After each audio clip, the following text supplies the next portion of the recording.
Some reflections show your face. Others show what's standing behind you.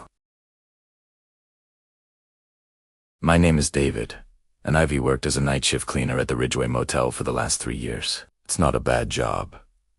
Quiet, mostly empty, and the guests rarely stay more than a night. But there's one room I never clean after midnight.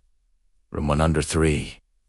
It started a year ago. The manager told me, if a guest books 103, let them be. Don't go inside once the clock hits 12. I thought it was just one of those motel ghost stories, meant to scare new staff. Then, one night, I found out why.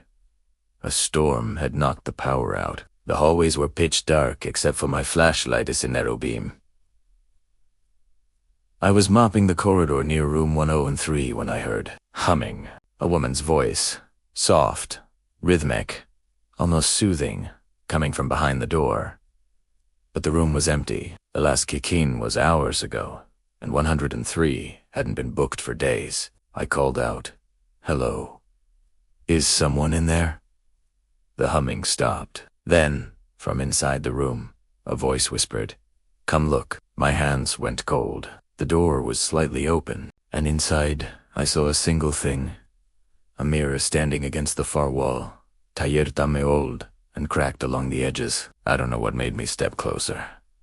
Maybe curiosity, maybe stupidity. But as I shined my flashlight at it, I saw myself. And then I saw her. A woman was standing behind me in the reflection. Pale skin, long hair, black dress, ispunera. No one was there. When I looked back at the mirror, she was closer, smiling. Then her hand moved, pressing against the inside of the glass, like she wanted out.